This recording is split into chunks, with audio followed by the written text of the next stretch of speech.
Hello, a very good evening.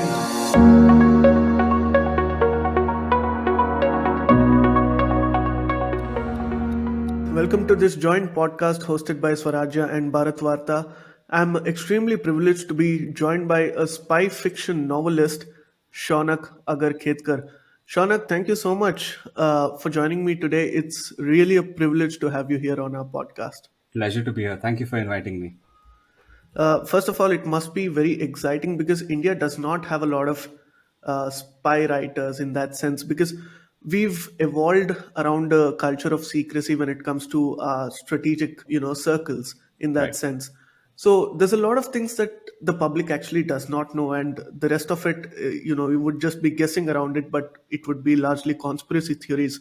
But let me begin by asking you the most simple question. What got you into writing this genre and how has it been so far? That's not really a simple question, but it's a good one. I've been a fan of the genre since childhood. So I don't know how old I was exactly, but my parents snuck me into the movie theater to watch a James Bond movie. I was in school at that time, and obviously it was kind of borderline illegal. I enjoyed the movie and a few others, and that's how I got started in the genre. Later on, I watched classics like The Guns of Navarone and Where Eagles Dare, Alistair MacLean, which are based on Alistair MacLean's novels. And then I read those novels, and that got me hooked. So I've been reading this genre for about 30 years now. It's one of my favorites. So writing in it wasn't really, something I had to think of consciously. It's just something that interests me. But as somebody who consumes a lot of literature, whether it's books or movies Yeah. on, say, espionage in general, what's your perception of how India has done in terms of producing literature like that, be it the movies or books? Loaded question, but we are producing cultural artifacts in this genre, but it's not really a complaint. But my crib about it is there's a lot of dramatization, exaggeration involved, Yeah. which really does disservice to the genre itself and to the profession. Every spy cannot be James Bond. In fact, nobody can be James Bond. James Bond gets identified and killed within a day of showing up and announcing himself. It doesn't really make sense. I actually can recall this one particular interview. I think it was on the Quint, where Mr. Vikram Sood was speaking soon after his retirement. And in this interview, the interviewer asks him about, the Indian equivalent of James Bond and how espionage works in India. And then he had to break it down and simplify and tell them that it's not all hunky dory and, romanticized as you may actually see in the movies. It's actually much more complex and that it entails a lot more thinking than what movies portray them to be. Right, right. Think about it. James Bond shows up. I think this is from GoldenEye. He shows up. He announces himself to the villain's girlfriend or wife, whoever she is, and then he proceeds to dance with her, take her to a hotel room. At that point of time, he logically should be dead or behind bars in some way or the other. It doesn't work that way. I don't think it works that way in any intelligence agency across the world. Definitely not in India. How much do you think human spies are relevant today, especially because we have various other sources of intelligence gathering? So you do have other sources of intelligence gathering, but how likely are you to get the kind of intelligence you need? Or rather, let me put it this way: are the other sources going to give you insight into what your adversaries are thinking, into their thought process? If they've documented everything and you managed to steal those documents, brilliant. That might give you some insight, but those would typically be work products, right? No one actually documents the process by which they've arrived at a particular conclusion, and that train of thought is also critical to understand where your adversary might go in the future. It is important. Human sources are definitely important. You can tell by the manner in which both the People's Republic of China and the United States are going about trying to infiltrate each other's human systems. There was this very famous case 6 7 years ago where the Chinese Ministry of State Security identified and eliminated dozens of American spies in China. the way they went about doing that, if you go by American court records, is they turned a CIA agent, a retired CIA agent who was living in Hong Kong. They gave him money. That was the incentive he was given, and he identified their communication systems for the Chinese. And once they'd identified that, given that they've got the technology in place in the Great Firewall of China, they were able to trace other agents who were using that same system. So I Right. believe dozens were apprehended. A few were shot in front of their colleagues to send a message, and the CIA was left, struggling to understand what had happened. I think it was the Ministry of State Security itself, if I'm not mistaken. I was reading a white paper. This was almost 2 years ago, so my information may be outdated. The Chinese are now employing a lot of its own people in the diaspora, whether it's in the United States Yes, or otherwise, to gather intelligence. They filter it down and then they arrive at a certain conclusion if a particular tip is actually worth they do. looking into or not. Yeah. So, in that sense, how much do you think the Chinese have infiltrated into, say, public institutions like colleges and universities? We also heard the UK make a statement about Confucius institutes Right. earlier this week. They have definitely succeeded in infiltrating a number of institutions, educational institutions primarily, but research and otherwise. Their approach, at least for a certain period of time, and this was right from the 1960s, I believe, was to encourage their diaspora to send whatever information they could. They weren't tasked specifically, go and get me this piece of information from this particular location or this particular organization. It was more along the lines of, okay, wonderful, you work at this place. Whatever, anything that interests you or anything that you think might be interesting to us, just send it across to us whenever you can. And then they collected all this data from disparate sources, and then they'd filter through it, analyze it, and then put the pieces together. If that still holds, then any student in institution of higher learning in the West who originates from China is a potential MSS agent. If you look at their weapons development program, they've made massive strides, which are very unlikely unless they have access to intelligence from those research institutions. Right. And before we go further, I would, what are your areas of interest? As in, since you write spy novels, is there a certain area that you focus on? And do tell us about the books that you've written and your latest book. Nuclear espionage is definitely an area of interest, and within that, of course, the India-Pakistan dynamic, starting from the 1970s all the way to 1990 and beyond. That is definitely a huge interest of mine, and that's where my novels are based. So I have a series of four spy novels. It's called the Let Bhutto Eat Grass series, and it begins in 1974, right after our own nuclear test at Pokhran 1, which was called a peaceful nuclear explosion. And to provide our viewers some context, at that point of time, it was just 3 years since Pakistan was bisected by India. You had East Pakistan becoming Bangladesh, and they were absolutely paranoid about further losses of territory. Bhutto, in fact, he became prime minister after the 1971 war, and as soon as January 1972, I believe it was 24th of January, he called all his scientists to Multan, and he had a meeting with them where he told them, "Look, boss, we need nuclear weapons. Please take concrete steps towards developing them." Unfortunately for him, it was beyond their capabilities at that point of time. They struggled. Right after our nuclear explosion in 1974, the Pakistani establishment was in full blown panic. And at that point of time, they received a letter, Bhutto received a letter personally, offering help in terms of technology for developing nuclear weapons. So that is where my novels start. And it follows Indian intelligence's efforts to identify the source of that letter and then to contain it, to eliminate it, etc. So, which part of this is fictionalized? I know that you can't give away a lot of the things, but do give us an insight into how you've actually made this interesting for the readers and how basically it entails a lot of imagination and Yes. war gaming Yes. essentially. Yes. So it has to be a lot of fun.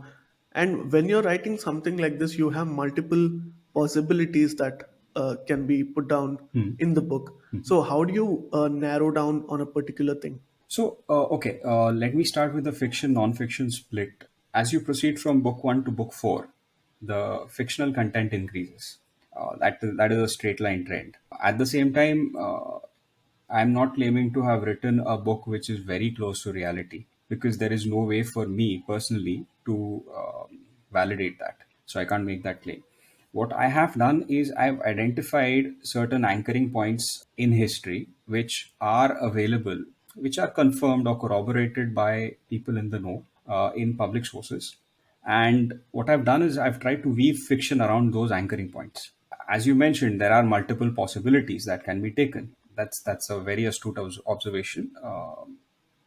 The choice, in the end, boils down to what is realistic. So I'll give you an example. In my first book, Indian intelligence is trying to identify the source of that letter. That letter has come from somewhere in Europe. They know the general area, and they're trying to find out who sent it. This is 1974 or 1975. There are no computers, there's no internet.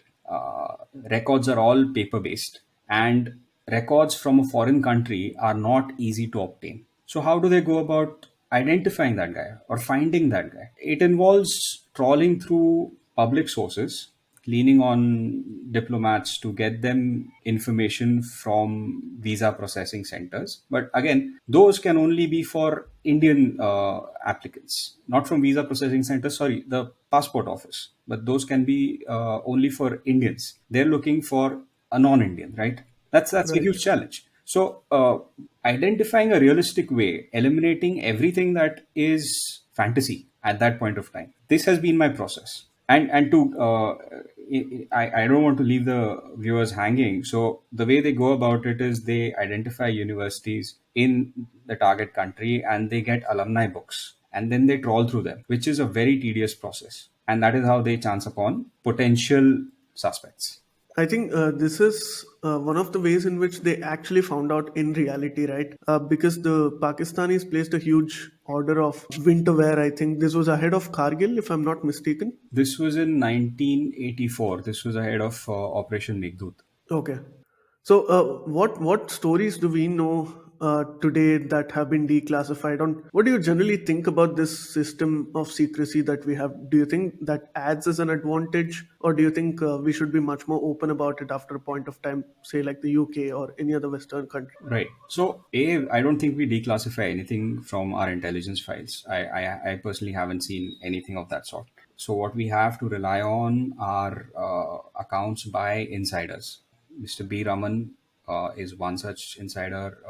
Mr. Vikram Sood is another. Their books are treasure troves as far as people like me are concerned, because they haven't gone into excruciating detail. Of course, they are restricted by their own service rules, but they've put in hints here and there, and you can of course read between the lines. That's how the whole thing proceeds in India. As far as declassification in the manner that the US and the UK go about it is concerned, that depends on how maturely we can take it, and the media has a huge role to play in that. If we do declassify intelligence files and they end up being hyped or dramatized needlessly in the media, then of course the purpose is defeated, because you declassify to disseminate and encourage wider analysis. There's nothing else to be gained from that, right? But if it's going to be hyped up and it's going to be dramatized, then that purpose is defeated. I'm not sure it would be the right way to go about in India, at least. But I think this curiosity is largely restricted to Pakistan alone when it comes Yes. to India and Yes. Indians demanding it. Yes. But there's a lot of confusion when it comes to, say, a layman's understanding of what is happening in the Sino Indian border. Hmm. Even today, a lot of people don't have an understanding because there are multiple sources within India which says, the Chinese soldiers have eaten away this much part of our territory. Right. So, in that sense, how much and how can you rely on OSINT, information that's out there? So, what's your approach to analyzing such information? So I don't rely on OSIT because there's too much garbage in that. To be honest, any Tom, Dick, and Harry starts an account on Twitter claiming to be an OSINTologist, and 3 weeks later he's got 50,000 followers and he's putting out complete garbage, which doesn't even make sense. But it gets retweeted to heaven, and everyone believes that. I think that's the most honest answer everybody wanted to hear. It's garbage, man. It's garbage. I mean, there are valuable bits of information inside it, but you have to take it with a pinch of salt. Maybe garbage is not the right term for it, but the signal to noise ratio is too skewed towards noise. Right. No, it adds to a lot of confusion as it Definitely, is. definitely. If you remember, after the Pulwama bombings, when we did the Balakot strikes, and then you had the Pakistanis try and attack us the next day, the Pakistan Air Force. OSINT accounts were going nuts, mentioning 50 plane detachment has taken off from here and 45 plane detachment has taken off from there. Bombs have landed XYZ places, etc., etc. None of that had happened. But someone tweets it, and then the Austrian guys just start amplifying it like crazy because they want to be the first one to put it out for their readers. There's that feedback loop which gets activated, and then it's nuts. So the incentive for OSINT accounts is to be first. It is not to be Yeah, right because no one really goes absolutely. back and checks. Yeah, You mentioned this, but that did not happen. So now you're failed. It doesn't happen that way, right? The incentives are all skewed. yeah. They're the paparazzis of the Absolutely. strategic community. That's brilliant. But when you don't have an active diaspora Yeah. or even a space where you can have a lot of human intelligence being transferred back to your home country, Hmm. even with advanced technologies that countries like India today have, Hmm. how do you go about in terms of your approach to gathering intelligence, say, with countries like China, who we face an existential threat from? The approach that they utilize is to recruit assets. So theoretically, there are four levers which can be used to recruit an asset. They form a very nice acronym: MICE, MICE: money, ideology, compromise, and ego. Money is an obvious. It's too obvious to explain. Ideology, again, it's fairly straightforward. Compromise is honey trapping someone, and ego is identifying someone who's not happy or dissatisfied with his or her position in the organization and playing up on that. I believe that that is the approach our guys take anyway, even in the absence of an active diaspora to recruit from. Since you may have been following the Ukraine Russia conflict Mhm. that's been going on, Yeah. there's a lot of information and psychological warfare going on from day one. I Yes. think even from the Ukrainian side, you could see a lot of PR activities that's being carried out. Yes. So public diplomacy as a subject has been very close to me, and Hmm. I've written about this and I've researched about this as a student as well. And one thing that I've actually felt is that India is way too behind when it comes to public diplomacy. Right. I mean, obviously, there's no secrecy as such when it comes to public diplomacy, largely Hmm. because it's all done in public knowledge. Right. You look at something like Afghanistan and Hmm. what happened with the United States there, Yeah. and how they actually work on perception management. And in spite of all that, they've actually failed. Do you think India does not need such efforts for public diplomacy, or why is it that we are lagging behind? So, taking the Russia Ukraine example, all of the public diplomacy or propaganda effort you see on the internet is, well, not all, but 90-95% of it is Ukrainian backed. So you've got Ukraine, you've got the UK, and the US. These three entities are really pushing their message left, right, and center. The Russians haven't really attempted to do that since day one. They were completely silent. They haven't put their famed propaganda networks to use in this, and that is something that not just us. It's baffling experts as well. What are the Russians doing? Is that because they're more focused on the kinetic part of the conflict than this? I mean, it can happen simultaneously. Right, because it's not the same people doing both, right? I mean, the guy who does propaganda is not the guy who fights on the battlefield. So it's not that, they can't do it. They could if they wanted to. Either they've decided not to do it or something is preventing them. I have no way of knowing what is the case in this, but this forms a brilliant case study on how effective propaganda ultimately is towards the final outcome, whichever way it goes. And the Ukrainians have done brilliantly in that regard. They are pushing propaganda like crazy, especially in the first few months of war. It kind of backfired because many of the things that they pushed were fantastical. You had Ghost of Kiev shooting down. I don't know. I the last count I read was 20 odd Russian Yeah, aircraft, which is gas. Then you had they recently came out. It wasn't the Ukrainians. It was British newspapers which came out with a photograph of a Ukrainian pensioner holding a double-barreled rifle with the claim that that guy had shot down either a drone or a helicopter with that rifle, right. and he was being felicitated for it. Again, it stretches credibility, and a lot of people online, and I can see that on Twitter, they've kind of soured about it because they feel taken advantage of. If you just do a casual search of your own Twitter feed, the number of Ukrainian flags against profiles has really gone down in the past few months. Whether that is people souring on the propaganda, or whether it's reality starting to bite in terms of energy costs, Yeah. I wouldn't dare to comment on that, but it is a phenomenon I'm observing. Yeah, because even I was speaking to a few senior military officials, Hmm. retired ones, who've been observing the conflict for since it began. Right. And obviously, there was this streak of misinformation and propaganda which was Hmm. continuously being carried out. So today, even if the Ukrainians claim that they've taken over a particular part of territory that was occupied by the Russians, Hmm. nobody is actually willing to buy it Yeah. because there's not a lot of solid evidence that's being actually put out because there is such amount of information overload that's out there. Right, because in the first part of the war, these same accounts put out claims which were then proven to be completely false. So credibility is if it isn't gone already, it's hanging by a thread, and people aren't so willing to trust these sources anymore. They want corroboration. They want proof. And how effective do you think state machineries are today in the age of social media? Because usually, when you open any Russian media's social media account on Twitter, you can see that it's an affiliated Right, media of the Russian government or something right, like that. right.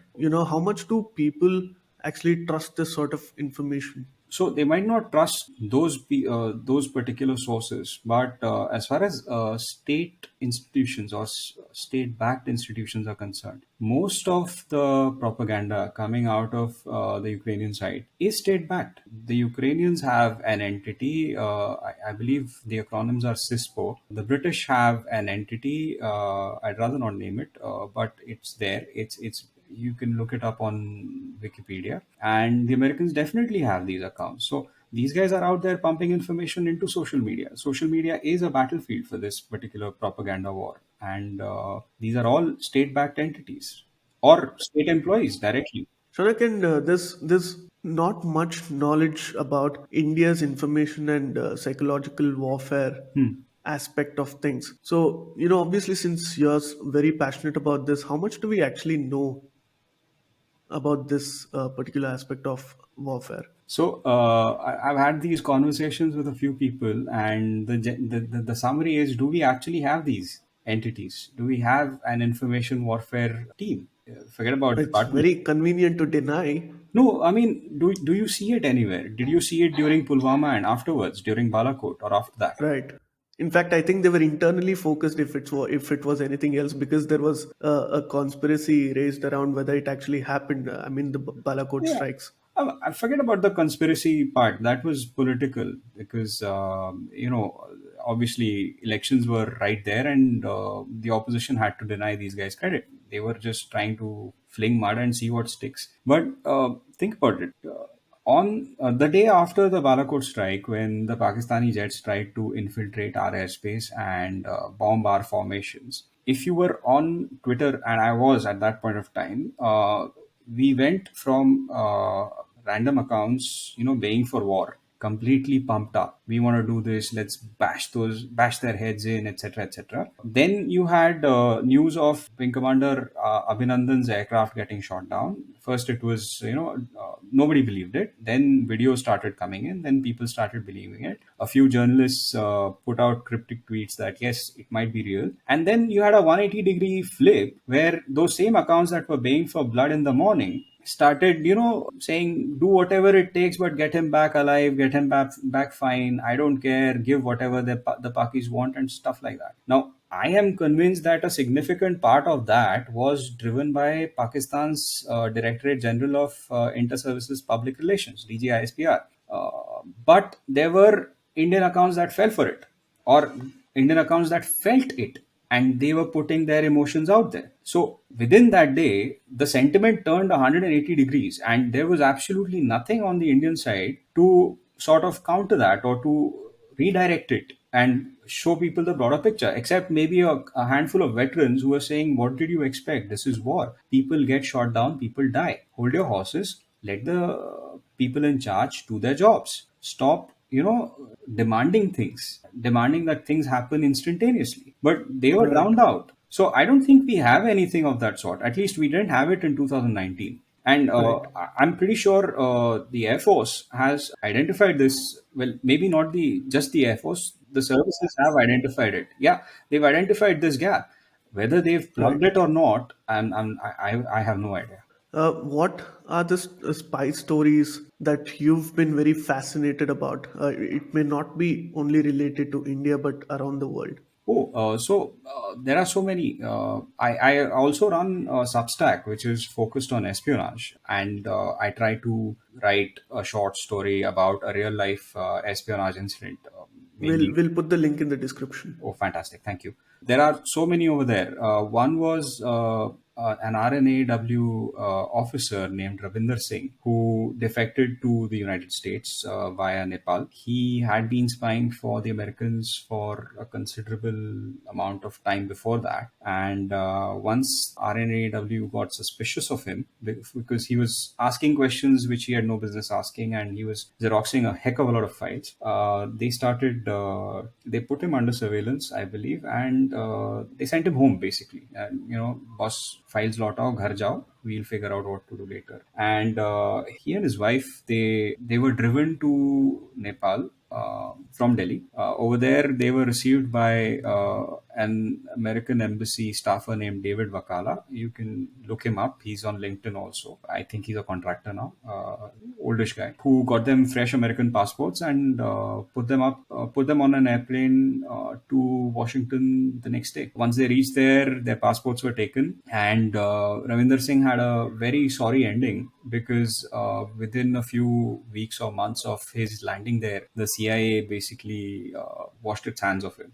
He might have been promised certain things like a position in a think tank, basically a Right. sinecure to sustain a comfortable lifestyle over there. But he didn't get any of that, and I believe he passed away in 2015 or 16. That was a Okay. fascinating story. I mean, this is one of the things that today people are complaining about, especially if you remember the scene from Kabul airport when the American exited all of a sudden, and so many people, and the Taliban kept on repeating the point that these are the traitors who want to run away and Right, nobody else. right. The other people are calmly in their house. They know what will happen. They would have expected this day to Hmm. happen.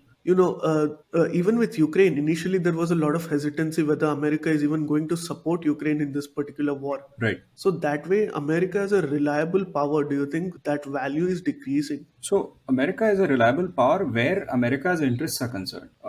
If they do not see it in their interests to That should be on a T-shirt. I'm gonna trademark that phrase, but it's the truth. I mean, look, in 1965, Pakistan and especially Ayub Khan, they were of the opinion that the Americans had their backs because Pakistan was a member of CETO and CENTO. They were getting a heck of a lot of American military equipment, including tanks, patent tanks, and they were completely convinced that the US had their backs, and so they started their misadventure in 1965, which the Indian Army then punched back, and we ended up conquering their territory. rather than the other way around. They had hoped to liberate Jammu and Kashmir, and what happened was we were sitting on the outskirts of Lahore. The Americans didn't do anything at that point of time. In fact, they sanctioned both Pakistan and India for weapons sales, Yeah. which was basically against Pakistan because we weren't really buying weapons from them at that point of time. That has had a very strong impact on the Pakistani security establishment's psyche. They still insist that they have to cater to their own security needs. They cannot rely on allies. But I don't know because there's a lot of ambiguity on that front. Hmm. You look at the withdrawal of support for Pakistan, especially when Trump was around. Hmm. Now, one may say that it's a political decision, but I personally think that it's beyond that. Okay. It's a strategic calculation Hmm. because obviously they needed to please India at some point, and I think the Trump administration was also trying to get very close to India, and I think they even wooed us with F-35s at one point of time, if I'm not mistaken, and that obviously didn't work out.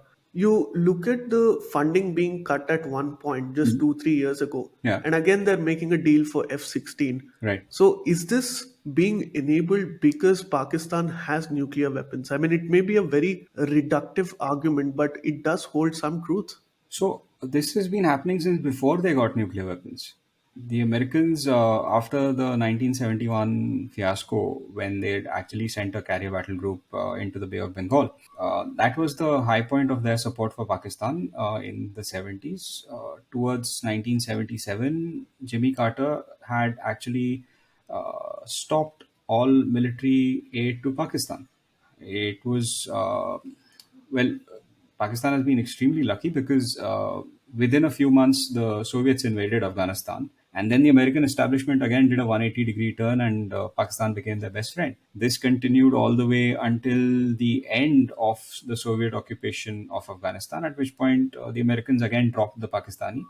I mean, they stopped giving billions in aid, but they had promised certain weapon systems. They'd already sold F-16s. They had promised more. That's when Pakistan fell afoul of the Pressler Amendment, and George Bush Right. refused to certify that Pakistan did not have nuclear weapons.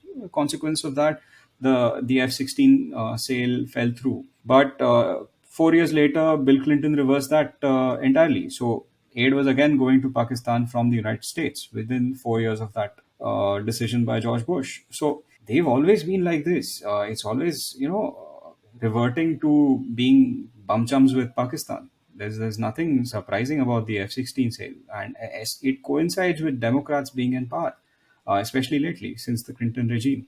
But don't you think that's beyond the binaries? I mean, obviously, it does It hold is. true that It they is. have a sense of, they probably have a soft corner because of their political leanings.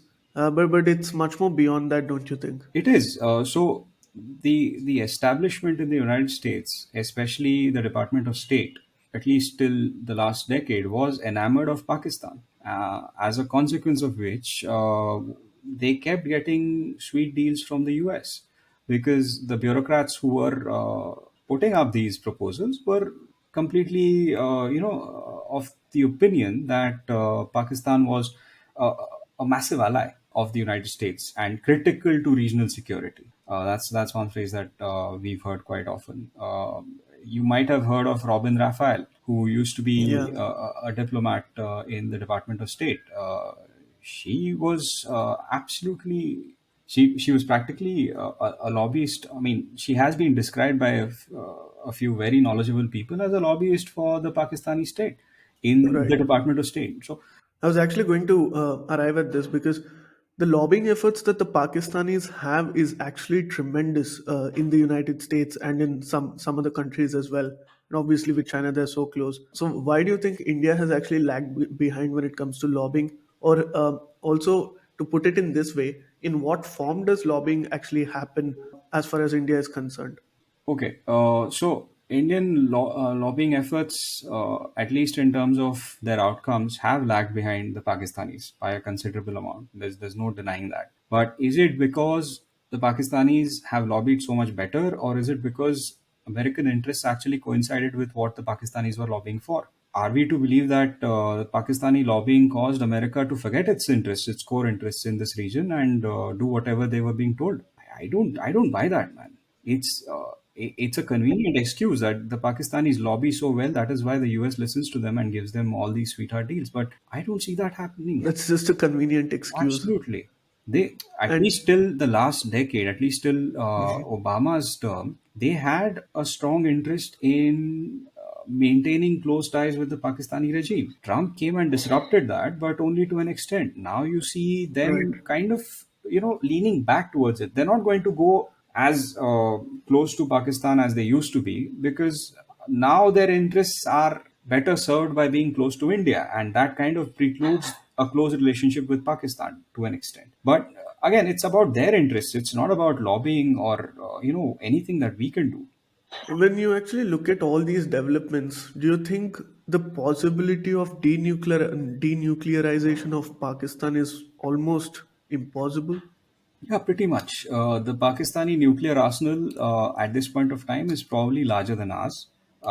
It's more diverse than ours is. Their doctrine is quite different from India's and China's nuclear doctrine. A consequence of that is, while India and China maintain their nuclear warheads in centralized locations under strict civilian control. In the case of China, it's a CCP commissar in control of the warheads themselves. In Pakistan, there is a lot of ambiguity because their doctrine says we may use nuclear weapons first, and we may not necessarily use them on counter value targets, which is like, we might not necessarily attack cities of our enemies. We may attack their military formations also if we believe that the Pakistani state is threatened. That would require those warheads to be available to field commanders, military commanders, right? Because otherwise, if they're centralized, they are vulnerable to attack. They're vulnerable to disruption in that. Now, if they're dispersed with field commanders all over the place, then how are you going to denuclearize that country? It just makes the problem that much more difficult, right? Which is why the entire problem with black weapons is also there. I mean, there's a huge black market for weapons in Pakistan, which exists even today Yes. in that particular region. Hmm. So, if you look at it, probably is it because the nature of that territory has been like that? So geopolitically, they've been facing conflicts for the last 300, 400 years. If you look at Right. NWFP and Khyber Right. Pakhtunkhwa Right. and all Right. of those areas, even today, so even if the Pakistan state is largely involved in the Taliban getting a substantial amount of power, Hmm. and today they're in the government, Hmm. it's again backfiring. So, is that strategic depth that they aimed for?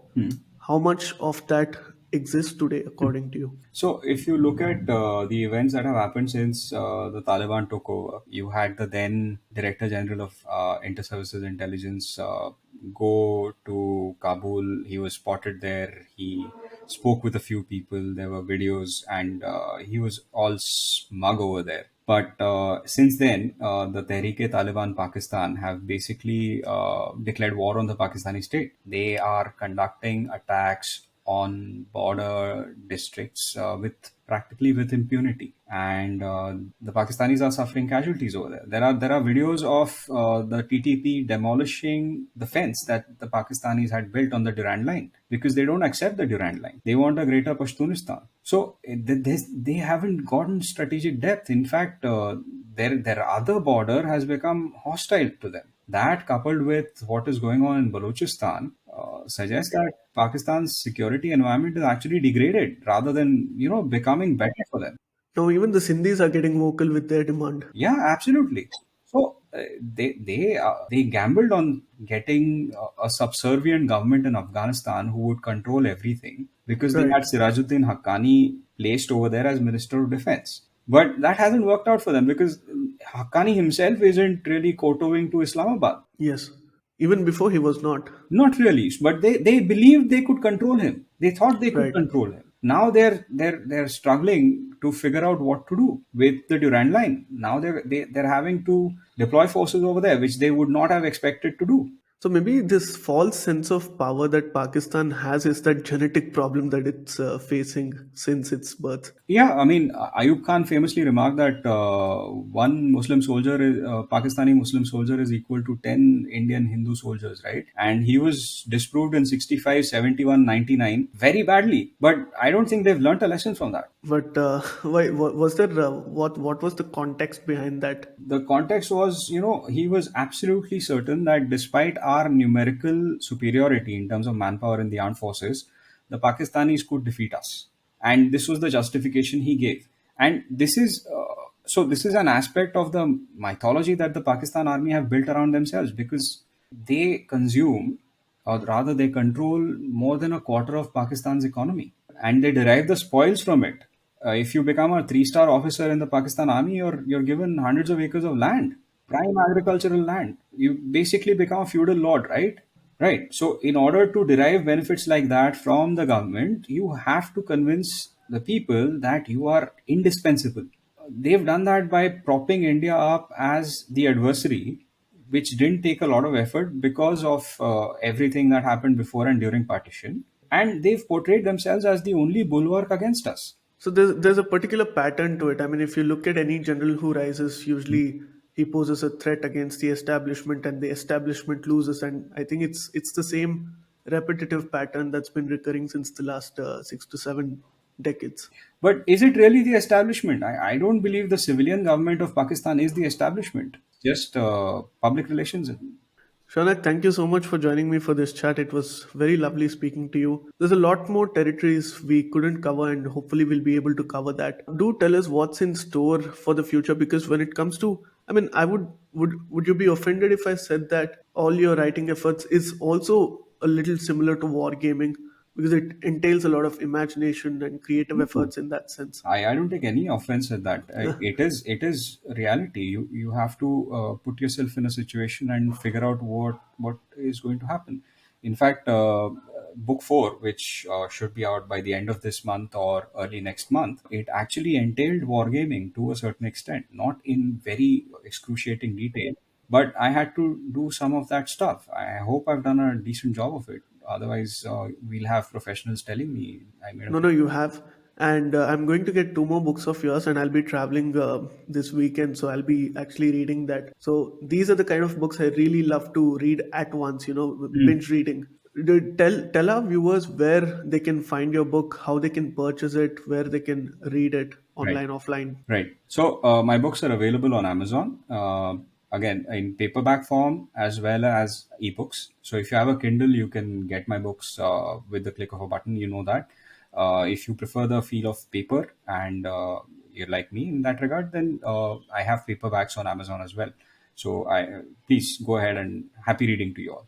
Thank you so much for joining me, Shonak. It's been a lovely conversation with you. Thank you so much for having me. I enjoyed it thoroughly. Thank you.